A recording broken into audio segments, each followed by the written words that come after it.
আজকে দেখো মাছের কেরামতি, দেখো কেমন ওরা করে। দেখো, তোমাদের সাথে আজকে মাছের কেরামতিগুলোই শেয়ার করছি। প্রতিদিনই তো দেখাই, কিন্তু এইভাবে তোমাদের দেখায়নি। ওরা যে কী মানে কীভাবে যে বুঝে যায় যে ওদের খাবার দিতে এসছি, লাফালাফি দাপাদাপি করতে লেগে যায়। আর এই দেখো, এখানে রেখেছিলাম হচ্ছে পার্পেল হার্ট গাছের ডালগুলো কেটে, ওতেও না ফুলগুলো আসছে জানো তো। আমার চাও এসে গেছে এদিকটায়। চা বিস্কুট নিয়ে আমি ব্যালকনিতেই যাব, আর ওদিকে মাছের কেরামতি তো তোমাদের দেখিয়ে দিলাম। তা welcome back to my channel Soma lifestyle 21-22 থেকে একটা স্বাগত জানিয়ে একটা ছোট্ট ব্লগ শুরু করে ফেললাম। প্রত্যেক দিনের মতনই দেখো, ব্যালকনিতে বসে বসে আমি চা খাচ্ছি আর গাছগুলোকে দেখছি। কত যে ভালো লাগে আমার এই ব্যালকনিতে, যে তোমাদের কি বলবো। সবুজ সতেজ, এত ভালো লাগে।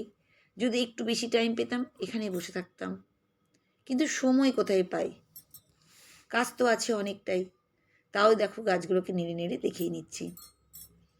1 কাপ চা, 2টো বিস্কুট খেতে খেতে আবার কাজের টাইম। বাপরে বাপ, জামা কাপড় কেচে কুচে ধুয়ে রেখেছি, কিন্তু ছাদে যাব তাই দেখো চলে এসেছি। আর দেখেছো, আর একটু হলেই জামাটা পড়ে যেত। আমি এখন দেখছি গো। এমনই কাজে ব্যস্ত থাকি, তখন কোনো কিছুই আমার দেখা সম্ভব হয় না জানো তো। একবার এদিক একবার ওদিক করি তো। এখন ভিডিওটা দেখতে গিয়ে, মানে আমি করতে গিয়ে দেখছি আর একটু হলে আমার জামাটা পড়ে যেত। এতে আমার কাজটা আর একটু বেড়ে যেত। কী যে খাটুনি বাড়তো, ভগবান মনে হয় আমাকে রক্ষা করেছে গো, নাহলে মুশকিল হয়ে যেত। তো ঈশ্বর একটু বাঁচিয়ে দিয়েছে আমাকে। এক কাজ দুবার তিনবার করে করতে কার না রাগ লাগে বলো। তো সেই জন্যই, তাই ওই জন্যই ভগবানকে অনেক অনেক ধন্যবাদ বা থ্যাংক ইউ জানাচ্ছি। ভগবান নিশ্চয়ই জানে যে আমার কষ্ট হবে, সেজন্যই। তো এই দেখো, সব কটা জামা কাপড়ই সুন্দর করে মেলে দিচ্ছি। সকাল সকাল ভালোভাবে মেলে দিলেই কিন্তু কাজটা আমার হয়ে যায় জানো তো। পরে এসে রোদে যা পড়ে না রোদ, তখন কাপড় তুলতে খুব কষ্ট হয়। ছাদ থেকে নেমে এসে যে কটা বাসন হলো, সে কটা বাসনকে ফটাফট ফটাফট মাজা ধোয়া করেই নিচ্ছি। আর এই দেখো, আজকে একটা দু রকমের রান্না করব আজকে। দেখাচ্ছি রান্নাগুলো আমি। সজনের ডাঁটা দিয়ে, করলা দিয়ে, আলু দিয়ে শুক্তো করব। আর একটা রান্না করব আজকে মুসুরির ডাল দিয়ে কুমড়ো পাতা, আমার গাছ আছে কুমড়ো পাতা, পকোড়া করব। নতুন রেসিপি ওটা একটু হবেই, তোমাদের ভালোও লাগবে, যেন আগেই বলে দিলাম। দারুণ হয়েছিল গো। তো এই দেখো, আমি সব বাসন কুসনগুলো ফটাফট ফটাফট করে ধোয়া ধোয়া পাকলা করে নিচ্ছি। আর একদম চারিদিকটা ভালো করে কিন্তু একটু, এই দেখো সার্ফ দিয়ে, যেটা দিয়ে বাসন মাজি ওটা দিয়ে একটু ভালো করে মেজে নিই, যাতে চকচক পরিষ্কার থাকে। কারণ এই জায়গাটাই ভীষণ দরকার না। আগেকার যুগে দেখো কলপারে সবাই বাসন ধুতো, এটা তো সবার বাড়িতেই ছিল। এখন তো আমাদের সেই কলপার নেই। আর কলপারটা বলো কীভাবে আমার মারা, ঠাকমারা, আমার শাশুড়ি মারা কীভাবে ধুতেন আমি দেখেছি। কিন্তু সত্যি কথা বলতে গেলে আমাদের জেনারেশনে ছিল কলপার, সেই জন্য আমি জানি। তো সেটাই ধরে নাও, এটাও আমার সেই কলপার। তা আমার ঘরেরই কলপার এটা। তো এই দেখো, কাপড় জামাগুলো এদিকে করে নিয়েছি, বাসন কুসুন মেজে নিয়েছি। এখন বললাম তোমাদেরকে ডাঁটা আলু করলার শুক্তো করবো, তো এদিকে কাটাকুটি শুরু করে দিয়েছি। এই দেখো, এখানে কিন্তু ডাঁটাগুলো কাটছি। আর দেখো, কিছুটা করলা, বেশি করলা দেবো না, আমার মেয়ে আবার খেতে চায় না। ওর জন্য বেশি চিন্তা। খেতে তো ইচ্ছা করেই, একটু অন্যরকম খাবো, মুখটা পাল্টাবে, বিশেষ করে হচ্ছে মুখটা পাল্টানোর জন্য জানো তো, সেই জন্যই। তো এই দেখো, কাটতে লেগে গেছি। এইদিকে আমি ফটাফট ফটাফট করে কিন্তু ডাঁটাগুলোকে কাটছি, আর তারপরে কিন্তু করলাটা কাটবো। এই দেখো, দেখেছো তো, করলার চারিদিকটা কেটে নিই, সরু সরু করে আমি করলাটাকে কেটে নিচ্ছি কিন্তু। এই দেখো, দেখতেই পাচ্ছ তো। আর এই দেখো, আর করলা কাটতে কাটতে একটা জিনিস দেখাবো। দেখো, এই দেখো, পায়রা চলে এসেছে আমার সেই আমের আচার খেতে। মানে আমার মা যে আমের আচারটা দিয়েছিল সেটা। একদিন প্রজাপতি দেখিয়েছিলাম, আজকে দেখো পায়রা দেখালাম। পায়রাও চলে এসেছে আমার আচার খেতে, আমের আচার। আমি হুট করেছি, পালিয়েছি জানো তো। আমার ভালো লাগলো, তাই ভাবলাম তোমাদের সাথে শেয়ার করি।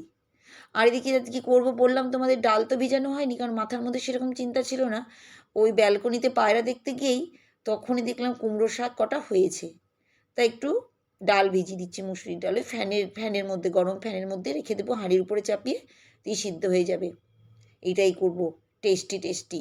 একটু কিছু টেস্টি বা একটু অন্যরকম হলেই না বাড়িতে সবাই খুব মজা পায় খেতে। তো তোমরা খুব সুন্দর সুন্দর কমেন্ট করছো, খুবই সুন্দর সুন্দর, তাই তোমাদেরকে অনেক অনেক ধন্যবাদ। তা আমি তো জানোই প্রত্যেক দিনই 2জন করে বান্ধবীদের কমেন্ট পড়ি, তা আজকেও পড়ে নেব। তা প্রথমে এক বান্ধবী বা বন্ধুর, তার চ্যানেলের নামটা বলে নিই, বনশ্রী ভ্যারাইটিস ব্লগস। খুব সুন্দর তুমি কমেন্ট করেছো বনশ্রী, তার জন্য তোমায় অনেক অনেক ধন্যবাদ। প্রত্যেক দিনই তোমার কমেন্টগুলো পড়ি আর তোমার চ্যানেলেও যাই। তুমি যেটা কমেন্ট করেছো তার জন্য অনেক অনেক ধন্যবাদ। আর সব বন্ধুদেরকেও জানিয়ে দিই বনশ্রী কী কমেন্ট করেছে বনশ্রী ভ্যারাইটিস ব্লগ থেকে। বনশ্রী লিখেছে, ইনডোর প্ল্যান্ট দিয়ে খুব সুন্দর করে ঘর গুছালে, রান্না কাজকর্ম সব মিলিয়ে ভিডিওটা খুব ভালো লাগলো। দিয়ে একটা হাতের মানে খুব ভালো হয়েছে, হাতের একটা ইমোজি দিয়েছে, একটা ফুলের, একটা হার্টের। খুব সুন্দর কমেন্ট তুমি করেছো, তার জন্য তোমায় অনেক অনেক ধন্যবাদ বনশ্রী। এভাবেই সঙ্গে থাকবে, হ্যাঁ? তুমি তো থাকোই, আমি তোমাকে তো অনেক দিন থেকে তোমাকে চিনি, আর তুমিও আমাকে চেনো, আমার ভিডিও দেখো। তা আজকে তোমার পালা চলে এসেছিলো, তোমার কমেন্টটাও সবার সাথে তুলে দিলাম। এই দেখো এখন ব্যালকনিতে চলে এসেছি, কুমড়ো পাতাগুলো অনেক বড় নিচে ডগা চলে যাচ্ছে। বাবা এটা ফ্ল্যাট, বেশি তো বড় কিছু করা যাবে না, অন্যজনা ঘরে চলে গেলে তখন আবার কি ঝামেলা অশান্তি লেগে যাবে বাবা। সেই জন্য তাড়াতাড়ি করে ডালগুলোকে দেখলাম আমি ওই পায়রা দেখতে গিয়েই, জানো তো। তাই ডালের পাতাগুলোকে নিয়ে আজকে কুমড়ো পাতা পকোড়া করব। এই দেখো পাতাগুলোকে ছিঁড়ছি, দেখতে পাচ্ছ তো। তোমরাও শিখে নিতে পারো, জানো তো। নিজের নিজের ইচ্ছে মতো যেমন ইচ্ছা তেমন রান্না করবে। আমার মনের ভিতরে একটু হলো এটাই করা যায়, তো এইটাই করতে লাগলাম আমি। তো এই কুমড়ো পাতা কেটে নিচ্ছি, দেখো সাধারণ রান্না কিন্তু দারুণ। কুমড়ো পাতার পকোড়া, আর শাকও খাওয়া হচ্ছে, মুসুরির ডালটাও খাওয়া হচ্ছে, আর পকোড়ার মতন ভাজাও খাওয়া হচ্ছে। আর পকোড়া মানেই সবাই বেশি বেশি চাই, আমার বাড়িতে কিন্তু তাই। হুম। তা যাই হোক, আমি কিন্তু পাতাগুলোকে ছিঁড়ছি আর তোমার আর এক বন্ধুদের কমেন্টটা কিন্তু পড়ে নিচ্ছি। আর এক বন্ধুর চ্যানেলের নাম হচ্ছে ঘর পরিবার ব্লগ। খুব সুন্দর তোমার চ্যানেল, ঘর পরিবার ব্লগ। তোমাকে অনেক অনেক ধন্যবাদ, তুমিও আমার অনেক পুরনো বন্ধু। আর খুব সুন্দর তোমার চ্যানেলে রান্নাবান্না, খুবই সুন্দর। তো তোমাকে আমার চ্যানেলে এসে এত সুন্দর কমেন্ট দিয়েছো, তার জন্য তোমায় অনেক অনেক ধন্যবাদ। তো বন্ধু কী লিখেছি সেটাও তোমাদের সাথে শেয়ার করে নিই। বন্ধু লিখেছে, তোমার ঘর সবসময়ই দেখি ইনডোর প্ল্যান্ট দিয়ে সাজানো, দিয়ে একটা হার্ট চিহ্ন।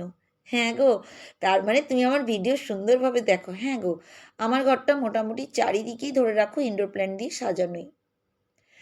তাই তোমরা দেখো। হ্যাঁ, আমার ভালো লাগে, জানো তো। আমার গাছ খুবই ভালো লাগে, আমি খুব ভালোবাসি গাছকে।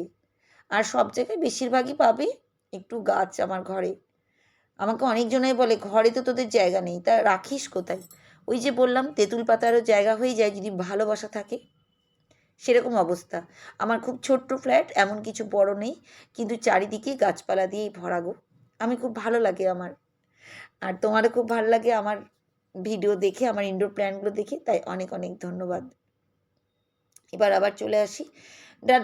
রান্নাটা তো দেখিয়ে নিলে তোমরা। এই একটা চচ্চড়ি মতন করলাম, যেটা একদম করলা দিয়ে, ডাঁটা দিয়ে, আলু দিয়ে শুক্তো মতন করেছি ওটা। আর এদিকে এখন করতে লাগছি কুমড়ো পাতাগুলোকে কুচি কুচি করে কেটে নেবো। দেখো কি সবুজ আর সতেজ, আমার গাছের বলে কথা। বাপরে বাপ, কী যে আনন্দ লাগছে সত্যি গো। যদি নিজের বাড়ি থাকতো বা একটু জায়গা থাকতো না, আমি গোটা দিকে না একদম সব গাছ করতাম আমি। কিন্তু ভাগ্য পরিক্রম, আমরা নিয়েছি ফ্ল্যাট। আগে ভাবতাম ফ্ল্যাটটাই ভালো, কিন্তু এখন ভাবি যে বাড়ি করাটাই ভালো। তাই তোমরা কিন্তু ভেবে চিন্তে করবে যারা নতুন করতে আসছো। হুম।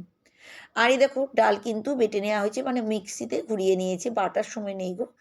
আর এই দেখো শাকটা কিন্তু এর মধ্যে দিয়ে দিচ্ছি, পেঁয়াজ লঙ্কা দিয়ে দেবো।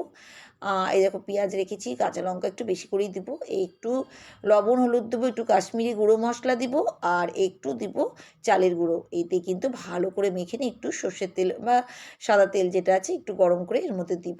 দিয়ে এই দেখো ভাজতে লেগেছি, কী যে দারুণ লাগছিল না কড়মড়ে, তোমাদের কি বলবো। দারুণ, তোমরা কিন্তু একদিন করে খেতে পারো, সহজ উপায়ে কিন্তু। আর কড়মড়িয়ে আর খুব সুন্দর, আর শাকটাও খাওয়া হচ্ছে, এটার একটা বড় জিনিস, কেউ বুঝতেও পারছে না। আমার বাড়িতে তো কেউ বুঝতেই পারেনি, আমি খাইয়ে দিয়েছি। আমার মেয়ে তো আবার খেতে চায় না শাকটা, ওর জন্যই বিশেষ করে চিন্তা করে করে করেছি।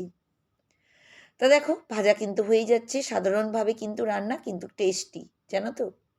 তা আমার ভিডিও কেমন লাগে, তোমাদের যদি ভালো লাগে তাহলে একটা লাইক করবে, কমেন্ট করবে, খুব বেশি ভালো লাগলে একটা হাইপ করবে, তার থেকেও যদি বেশি ভালো লাগে একটা শেয়ার করে দিও। কিন্তু আমি জোর করছি না, যদি ভালো লাগে নিশ্চয়ই তোমরা করবে। তোমাদের অন্তরে যদি ভালো লাগে তাহলেই, কাউকে জোর করে কোনো জিনিস করানো যায় না, এটা আমি একদম মনে করি। ভালো লাগলেই তোমরা করবে, আর না ভালো লাগলেও আমাকে কিন্তু জানিও কোনটা ভালো লাগছে কোনটা ভালো লাগছে না। তা দেখো আমি কিন্তু আজকে পকোড়া দেখিয়ে শেষ করতে চলছি, তা আজকের মতন বিদায় নিচ্ছি।